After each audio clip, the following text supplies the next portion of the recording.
APJ Abdul Kalam की 9वीं पुण्यतिथि। जानेंगे उनके जीवन, कार्य और कालकाजी उदाहरणों को श्रद्धांजलि के बारे में।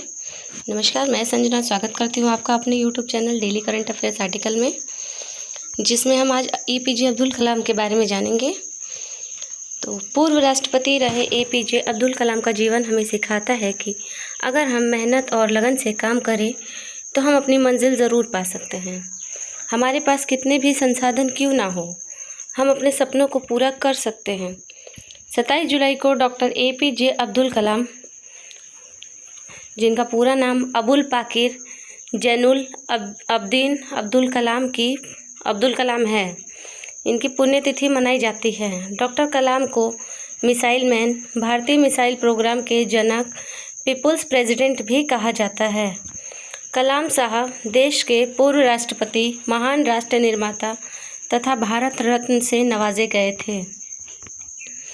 अब आइए जान लेते हैं इनके प्रारंभिक जीवन के बारे में, कैसा रहा इनका जीवन। तो डॉक्टर अब्दुल कलाम का जन्म तमिलनाडु के रामेश्वरम के एक गांव में 15 अक्टूबर 1931 को हुआ था।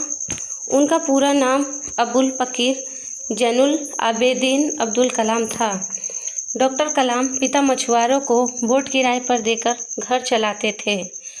उनके परिवार में 5 भाई और 5 बहनें थीं। अब्दुल कलाम का बचपन आर्थिक तंगी में बीता। बचपन में 2 वक्त की रोटी बड़ी मुश्किल से मिलती थी। अब्दुल कलाम ने अपने घर परिवार में हाथ बटाने के लिए 8 साल की उम्र में सुबह उठकर अखबार बेचना शुरू कर दिया। वे अपने भाई बहनों में सबसे छोटे थे। डॉक्टर कलाम का बचपन में ही आत्मनिर्भर बनने की तरफ ये पहला कदम था। अब आइए जान लेते हैं उनकी पेशेवर ज़िंदगी के बारे में। तो कलाम ने अपनी आरंभिक शिक्षा रामनाथपुरम के श्वार्टज स्कूल से शिक्षा पूरी करने के बाद कलाम तिरुचिरापल्ली के सेंट जोसेफ कॉलेज गए।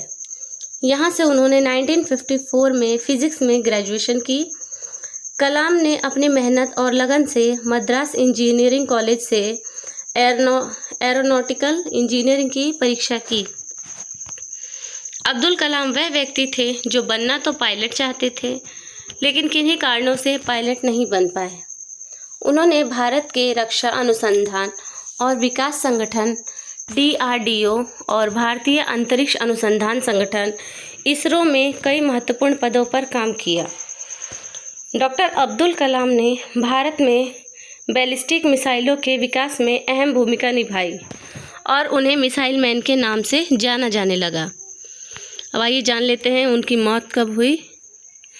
27 जुलाई 2015 को भारत के मिसाइल मैन शिलांग स्थित भारतीय प्रबंधन संस्थान में व्याख्यान दे रहे थे, तभी हृदयघात के कारण उनकी मृत्यु हो गई। हालांकि वे आज भी भारतीयों के दिलों में जीवित हैं। एपीजे अब्दुल कलाम की पुण्यतिथि। चाहे विज्ञान में उनका करियर रहा हो या राजनीति में, भारत के पूर्व राष्ट्रपति अबुल पाकिर जैनुलाब्दीन अब्दुल कलाम दुनिया भर के लोगों को प्रेरित करते हैं। आज महान नेता और प्रसिद्ध वैज्ञानिक डॉक्टर एपीजे अब्दुल कलाम की 9वीं पुण्यतिथि है।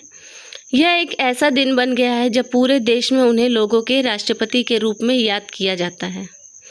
अंतरिक्ष और मिसाइल प्रौद्योगिकियों में उनके योगदान को बहुत से लोग याद करते हैं। भारत की अग्नि और पृथ्वी मिसाइलों के विकास में उनके महत्वपूर्ण योगदान ने रक्षा क्षमता के संबंध में दो बड़ी प्रगति की। 2002 से 2007 तक भारत के 11वें राष्ट्रपति रहे डॉक्टर कलाम ने अपने लेखन के जरिए भी प्रभाव छोड़ा। उनकी किताबें जैसे विंग्स ऑफ फायर और इग्नाइटेड माइंड्स ने लाखों लोगों को बड़े सपने देखने और देश की प्रगति के लिए काम करने के लिए प्रेरित किया। इस अर्थ में डॉक्टर कलाम की दूरदर्शिता और उपलब्धियां भविष्य की पीढ़ियों के लिए प्रेरणा बन जाती हैं, क्योंकि भारत आज उनके सभी योगदानों का जश्न मनाता है। परमाणु विकास। डॉक्टर कलाम ने भारत के परमाणु हथियार परीक्षणों में महत्वपूर्ण भूमिका निभाई। विशेष रूप से 1998 में पोखरण 2 परीक्षण, जिसने भारत के रक्षा इतिहास में एक महत्वपूर्ण क्षण को चिन्हित किया। अब स्वास्थ्य सेवा में नवाचार। हृदय रोग विशेषज्ञ सोमा राजू के साथ मिलकर डॉक्टर कलाम ने 1998 में किफ़ायती कलाम राजू स्टेंट और बाद में 2012 में कलाम राजू टैबलेट विकसित किया, जिसका उद्देश्य दूरस्थ स्वास्थ्य सेवा में सुधार करना था। वही जान लेते हैं एपीजे अब्दुल कलाम की कुछ प्रेरक बातें।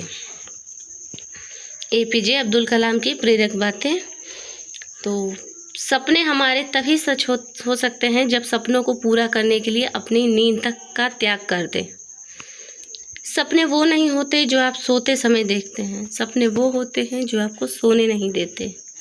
देश का सबसे अच्छा दिमाग क्लासरूम्स के आखिरी बेंचों पर मिल सकता है। यदि हम स्वतंत्र नहीं हैं तो कोई भी हमारा सम्मान नहीं करेगा। इंतज़ार करने वाले को उतना ही मिलता है जितना कि कोशिश करने वाले छोड़ देते हैं। मनुष्य के लिए कठिन हालात का होना बहुत ज़रूरी है, क्योंकि इसके बिना आप सफलता का आनंद नहीं ले सकते। तो ये थी कुछ बातें जो अब्दुल कलाम ने कही हैं। तो आज के लिए इतना ही। अगर वीडियो अच्छी लगी हो तो वीडियो को लाइक करें, शेयर करें एंड सब्सक्राइब करें। धन्यवाद।